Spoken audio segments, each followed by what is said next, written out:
салом алайкум ҳамватанони гиромӣ ва бародароне ки инҷо ҳама ҳузур доред.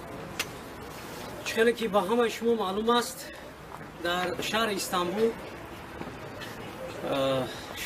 яке аз муборизони роҳи ҳақ шаҳид устод Умаралӣ Қувватовро ба қатл расонданд. мо имрӯз ҷавонон хитоб ба ҷумҳурии Тоҷикистон мекунем ки ба кишварамон барои тамоми мардуми Тоҷикистон бояд озодӣ ва адолат ва ҳуқуқҳои шаҳрвандон барқарор карда шавад. имрӯз дар Тоҷикистон агар касе аз сухани ҳақ ва дар ин роҳ яъне ки мисли чунин гирди ҳамоӣ бикунад, ин ба баробари марг аст.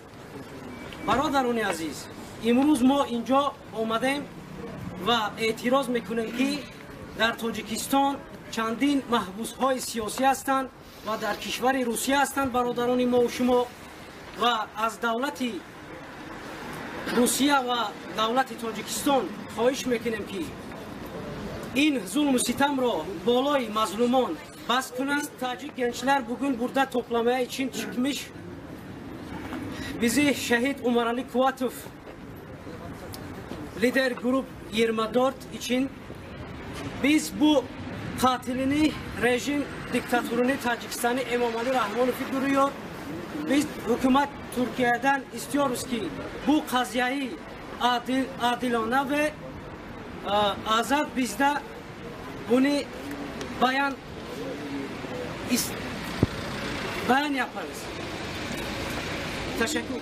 As you know that today nowadays the tyrannical system is existing in the world in many countries, and one of those countries which is leading by Imam Ali Rahman, dictator, president of Tajikistan, leading this tyrannical system.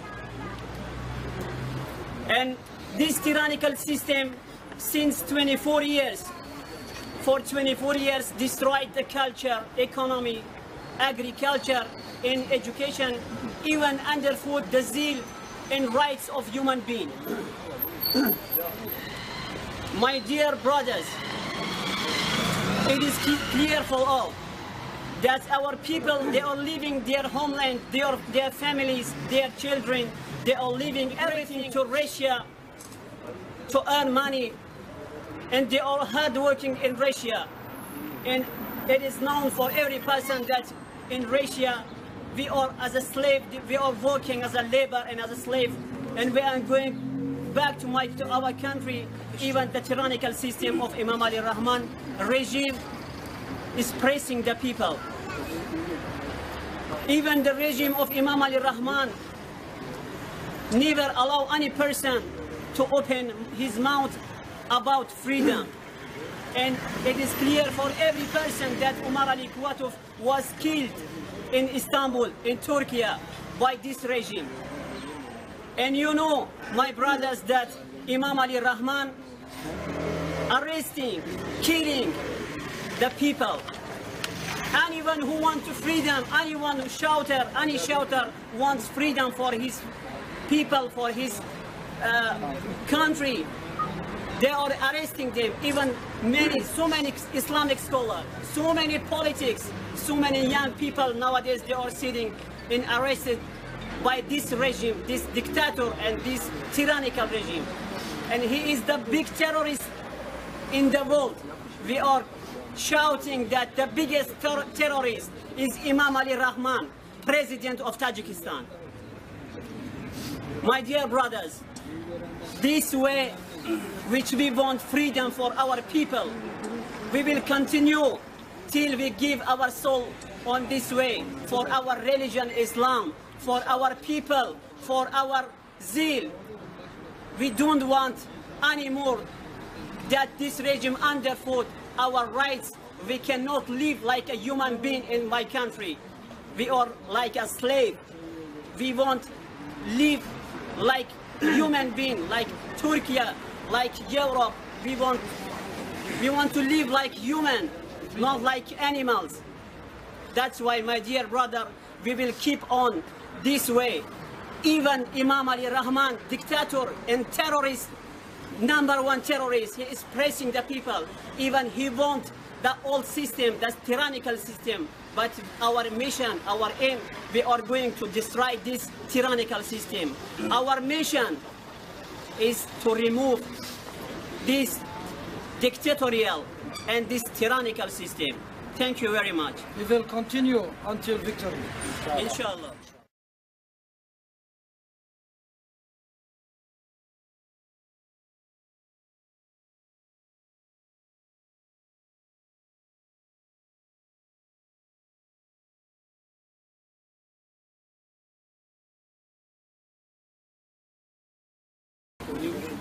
Здравствуйте, дорогие соотечественники, все ваши мероприятия. Я в первую очередь хочу поблагодарить турецкое государство за предоставление возможности сегодня высказать свое, то, что мы хотим высказывать. Как вам известно, что творится в Таджикистане, я думаю, что вам не стоит этого сказать. К правительству Российской Федерации. Обращаюсь к российским правительствам, чтобы те люди, которые закрыли это заключение, вам известно, что они вышли именно от России, от жизни, которую им надел в чужих странах, и чувствовать себя в своей тарелке. Они, когда поднимали голос, хотели донести истину до людей и до всех мира, а по запросу Таджикской республики были задержаны. И они находятся до сих пор в СИЗО и в тюрьмах Российской Федерации. Также вам известно, что те люди, которые хотели сказать правду, истину, были в Интерполах, в других мировой полиции. Также был задержан Маралик Куватов в Турции. В кратчайшее время был освобожден, так как Турецкая республика не нашла никаких претензий, чтобы задержать его. И также в Финляндии был задержан гражданин Таджикистана Даулатов Сулаймон, что в кратчайшее время был освобожден. И я также обращаюсь к вам, правительству Российской Федерации. Прошу вас от имени таджикского народа, от имени всех молодежи, скорейшее освобождение наших людей, которые ни в чем не повинны. За те документы, которые вам были отправлены со стороны Таджикистана, это сплошная клевета, это то, что не является основанием для их заключения. Я прошу вас открыть истину глаза и разделить правду от ложи. Где стоит правда, где ложь. Также те люди, которые у нас содерживаются в ваших тюрьмах, они ни в чем не повинны. Также наш лидер Максуд Ибрагимов был похищен с Российской Федерации. Это, я думаю, что это позор всем структурам Российской Федерации. Потому что этот человек являлся гражданином России. Те продажные генералы, которые носят погон сегодня, они хотят, они говорят, что мы за справедливость, но они похитили нашего лидера. И до сегодняшнего дня мы никакие новостей не услышим, даже его не показывают. Родные, близкие, даже не дают возможности адвокатам выступить. Поэтому я очень прошу вас освободить их, тех людей, которые находятся в ваших заключениях. И мы верим в ваших справедливости, их скорейшее освобождение. Мы очень верим в вас. از اون اختلافات بود، نافهمی ها بود، محلچگی بود، ملتچگی بود، در مملکت ما جنگ برادرکشی به آمد و خدا را شکر که طرفین، هر دو طرفی که خطایی خود را اعتراف کردن، سر یک میز شیشتن چو کردن و جنگ خاتمه بخشیدن مردم گریزایی که به در وطن گردودشان آوردن. نه که در بین یک شخص تصادفی پیدا شد، یک شخص تصادفی که آمد خچ قهرمان تراشید، خچ قهرمان تراشید را کی آورد؟ او را هم خواجای بیرونی شوند، خواجای خارجیش آوردش. اون نفرایی که خدمت خودشون کردن برای صلح مردم گردوندن گریزا را آوردن، اون نفرایی که خطایی خودشون اعتراف کردن و خلاصه به صلح آمدن، اونا کجا شدن؟ اونا امروز زیر خاکن اونایش که موندن زنده کنج زندان جا گرفتن و این رژیم دیکتاتوری امروز 10-15 سال فقط در گوش مردم افسانه میخونه از یک نفر قهرمان میتراشه، از یک نفری که بغیر ظلم و ستم بر سر مردم هیچ آوردگی نیست. اون نفری که خدمت کردن برای مردمشون اونا کنج زندانن دیگه اشتگ خاکه.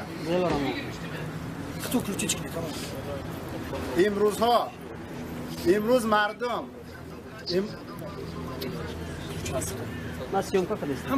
امروز مردم فهمید مکر حیله رژیم امروزه را فهمید، دیگه به وعده های دروغش باور نمیکنه، چون که در دوام این 10-15 سال اخیر حکومت به یگان وعده دادگیش کرد، یگان وعده دادگیش عملی را کرد، فقط وعده های پوچ خالی. مردم فهمید که همه این مکر حیله دیگر یگان چیز دیگر نیست. مردم قیام کرد، زیدش گفت که برای آسایشتگی استعفا بده برو، نه چه کرد مثل اژدها به سر مردم با اومد ظلم و ستم را دوام کرد. برادرایی که برآمدن قیام کردن امروز در زندان جاشان کردن. مقصود ابراهیم رئیس احیای تاجیکستان او را دیده بودن، برادر ما عمر علی قواتوف در خیلی همین ترکیه به قتل رسانده شد. برای او را به قتل رساندن، حتی به کودکای خردیمو، به کودکای خردسالی که طفلای بیگناه به اونا رحم نکرد، به اونا هم زهر داد، برای که چوکنه رقیب شایبان ببره. مثل اژدها به سر هر یک مبارز، هر یک نفری که امروز میخواد سخنی حق بگه، طرفداری مردم نکنه، شکرش میکنه، به سرش میاد ظلم میکنه و کشتش میگردونه. همه را چیکار میکنه؟ اکستریمیست، تروریست میخونه. در آینده ما را چی انتظار است؟ در آینده در پیش در ما خیلی خطرهای بزرگ مردم ما را، وطن ما را انتظار است. و شاید که مثل 90 سالهای 90 شاید از اون بعد شود. این سناریو را که کشیدگی است، این سناریو حکومت یا نمیروزه است. سناریو حکومت یا نمیروزه، حادثه‌های رشت، حادثه‌های پامیر همه را تهیه کردگی بود حکومت یا نمیروزه. هر جا میدید که مردم ناراضه، مردم یا لیدر داره، اینا چیکار میکردن؟ اونجا بهانه میکردن یا برنامه کوکنور 2010، کوکنور 2015، کوکنور 2040 بالا و بهتر میبردن. چیکار میکردن؟ 3000 سالدات هم میبردن، اول میپرسیدن در صف پیش سربازا یا میمونن که به قتل رسانده شود، شتاب مردم زیدی و بخیزه. شکنه اون نفرایی که طرف مردم عزت و حرمت داره، اونا را نابود کنه تا که مردم از پس با قیام نکنه. این تاکتیک امروزه رژیم حکومت امامی است. انمی تاکتیکش هم حاضر بوده است. با ما میگم که در آینده در پیش ما را روزای وزمی است. وزمی به حد ممکن خونی بسیار شود، فقط سر راهی را که گرفته میکنه، خون از کدام حساب میشود. باز طرف خواجای هم خارجیش میدوام میرود، طرف خواجای خارجیش میرود. تروریستان میان اکستریمیست، یگان تروریست اکستریمیست نیست، تروریست اکستریمیست خود شماه، خود حکومت امام علی رحمان فای قطعی رژیمش خود چای. سر راهی را فقط ما یک خل گرفته میتونیم. متحدی مسای مردم باید که ما سرجم شیم، متحد شیم. این سر راه انمی خونی که در آینده پلان دارن که خونی مردم ابریزونه، برای که یگانه راهی که امروز باید حکومت شب قفا به نمی راهی جنگ است، بعد دیگر راه قپیدن نمیتونه حکومت شد. باید ما مردم متحد بشیم، سر راهی بالایی که به سر مردم ما را میاد، به سر وطن ما را میاد، باید ما سر راهی را بگیریم. اگر نگیریم والله قسم ما هممون پشیمان بشیم. اگر که ما عمل نکنیم، شاید نفرای پیدا شوند بگن که شما عمل نکنید، چیز دارم میخوام بسن، نه این آینده ضرر داره، به فرزندای ما ضرر داره. ما بدنام شدیم، ما روزی بعد دیدیم. امروز پدر و مادرای ما از جوان 18 ساله سر کردگی تا 50-60 سالگی در بیرون وطن غلامی میکنن. مسافری که 60 ساله باید که در پیریش راحت کنه، امروز عربه در دوست شاید که کوچای روسیه را میروه. مادر خواهرای ما که از شرم پشت از دروازه بیرون نمیموند، امروز میره در ملکای روسیه خونه نامسلمان را تازه میکنه. مادر خواهرای ما را سطراشون گرفتن، میگه که لباس سیاهش ما تاجیکستان رنگ متهمزده میکنه. اگر لباس سیاه و متهمزده کنه، تر متهمزده نفره، برای چی برق نمیتی مردم در تاجیکستان شما رنگ متهمخانه کردگیه، تاجیکستانش کردگیه. امروز ما آمدیم نزد کنسول تاجیکستان، چی نوشته اعلام کردگیه که ما تنفس کنیم. ایرا ما پیشتر هم میدونستیم. ما میدونستیم که ما اونجا میریم در با بسته. برای چی؟ برای که ما حکومت اذیت کردگیم، همه هیله و نیرنگ باشه. گریخت رفت روز 10 اکتبر، همین خیر هم ممالی خودش گریخت رفت. با میمونه شما را امنیتی با شما میگم باور نکنین او ترسی که شما را میتن که میان همه شما را قتل میکنن اینو نه شما برادرای ما فقط کار داریم به نامی رژیم فقط به نامی حکومت به نامی رژیم به نامی که در گردش یک چند سگ دیگه ایستادگی ما به نامی کار داریم با شما کسی کار نداره برادرای امنیتی معذرت میخوام از شما خواهش میکنیم برادرای امنیتی در قتل عمر علی قوتو هر یک اخباراتی که داریم به ما برسونین خبری داریم ما البته میدونیم که در پشتی کار کی ایستادگی امام علی رحمان و وزیرایی که در گرد اطرافشن با ما کی در کاره با ما نقشه کش که در ترکیه اومد نقشه کش ما با وعده میکنیم وعده دادیم در پیش الله قسم خوردیم در پیش مردم که با هر راهی باشه نباشه اون نفرو به کدام عملشون که برادر ما را گرفتن بین بردن یا که ظلم کردن به همون راه ما به عملشون جوابشون نمیدیم هر کدام میوده یک جزا میرسه در آخر گفتنیم پیام دارم پیام به پدر مادران از شما خواهش میکنیم داغوی ما باشین نترسین از حق خود دفاع کنین شما به عملهای ما جوابگو نیستین ما کودک نیستیم به عملهای ما جواب میدیم پیام ما به مبارزای حقیقی باشین به تمام حیثیات به هر یک نفستان مبارز باشین پیام ما به محبوسان سیاسی محبوسان مظلومانی که ناحق امروز در زندان شدگی‌اند خدا به شما صبر و طاقت تحمل بده ان شاء الله قدم‌های ما میرسه ما زنجیرها را میشکنیم شما را آزاد میکنیم پیام ما به امام علی رحمان دشمنی تا دوام دادم برای که ما قتل یگان خیلی گفت و شنید نداریم سریمیز ما قتل نمیشنیم و ما را ترس نتی که بفایده است چقدر که دشمن هستی دشمنی تا دوام بده برای که ما روز میتینگی ما همون روز در وطن میشه ما برای چی بیرون وطن کردگی ما اول باید را شرمندت کنیم در تمام دنیا رو تنشان بدیم تا دیگه نره کودک‌ها را آغوش نگیخته پدر میلاد نگو ما میدونیم که تو کودک‌ها را زهر دادی تمام پدر میلاد در هیچ جا نگو مسکت کشیده شید دنیا ترا میشناسن ما در دنیا شرمندت میکنه ما در روسیه در آسیا در اروپا در افریقا هم اگر بریم قدم ما بزنیم ما شرمندت میکنه در تمام دنیا شرمندت میکنه در تمام دنیا آخرا ما بیم در درون وطن قصید یکی بیو ما را سر زدن در کار یک ما را خچن نبودیم نه ما را نمیخوایم ما میخوایم که مردم شرمندش کنن مردم در میدان ببره شرمندش کنه اول ما در جهان شرمندش میکنیم بعد مردم میبره شرمندش میکنیم بعد میبریم کنج زندان جاش میکنیم ان شاء الله روزی میام که خیلی درویش ما بسته نباشه شاید که روزی دهم گرفتی رفتی او خیلی نباشه ما ان شاء الله روزی امیدمون در روز تشکیل میکنیم که رنگ ولکان ایتای پاد میبریم ایتای پاد میزنیم میخزیم که در داخل وطن باشی انا امروز ما امیدمون برپا میکنیم ان شاء الله ما میه امام علی استعفا سلام علیکم برادرای عزیز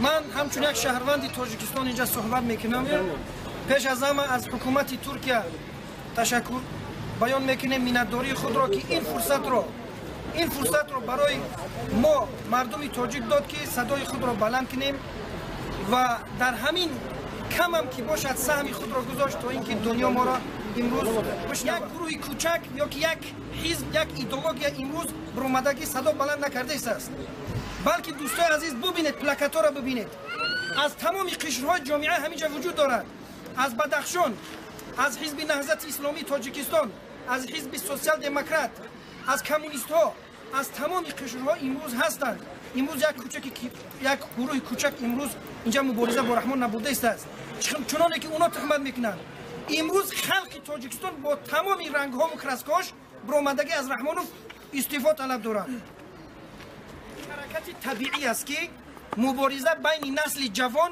و نسل کهنه عصر گذشته هستند استاریکای عصر گذشته من اونا رو مینامم چرا اینا این یک مبارزه طبیعی بین جوانهایی که میخواهند آزادانه زندگی کنند مدرن زندگی کنند و یک مستفیدایی که از عصر گذشته است تمام دولت هایی که با تاجیکستان منافع دارند دعوت میکنم که در تحلیل و برنامه های خود یک تجدید نظر کنند چون که همیشه در آخر اراده مردم پیروز می شود البته غالبیت جانب مردم است طرفدار یا اینکه از پشت کسی نگرده که امروز هست و فردا نیست امروز از تمامی دانشمندان تاجیکستان از تمام اکادمیک ها، از تمام کسایی که بی‌طرف هستن وظیفه‌دار هستن که حکومت رحمانوف 24 سال حکومتش بررسی کنن، تحلیل کنن که مردم تاجیکستان به کجا رسوند،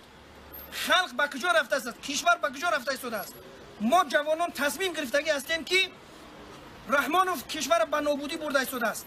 1.5 میلیون مهاجر در روسیه، مگر این از حکومت رحمانوف نیست؟ نتیجه حکومت رحمانوف نیست؟ یک قطعه زمین وطن از بحرش گذاشتن، این نتیجه حکومت رحمانوف نیست؟ خب از جانب ازبکستان، کشور همسایه‌مان ازبکستان، محاصره اقتصادی را گرفتن، غلطاندن، این معنای نتیجه حکومت رحمانوف نیست؟ امروز ما از تپش مردم، دل مردم گپ زده. حکومت رحمانوف ضعیفتر از آن است که شما تصور میکنید. دوستان عزیز، ما امروز سفارت آمدیم. امروز یگان پرزنیک نیست، امروز روز کاری است، سفارت محکم است. ای برادر عزیز، اینا تروریست هستند، اینا دزد هستند، اینا باید بترسند. ما صاحب این سرزمین هستیم. تاریخ تاجیکستان برادر عزیز، تاریخ تاجیکستان ما سامانی داشتیم، ما سینا داشتیم، ما رودکی داشتیم. امروز تاجیک به حمید رحمانوف با چی میشناسن؟ رحمانوف با گاسترابایتر مردم تاجیک میشناسن، با جمشید روشن میشناسن. هیچ کس نیست که ما در زبانشون سری مسخره اومگی نباشیم. این نتیجه حکومت رحمانوف است. حالا امروز در روسیه سگا و کشوکار تاجیک میگن. این از نتیجه حکومت رحمانوف است. زیاد کردنی نیستم. غالبیت بر جانب مردم است.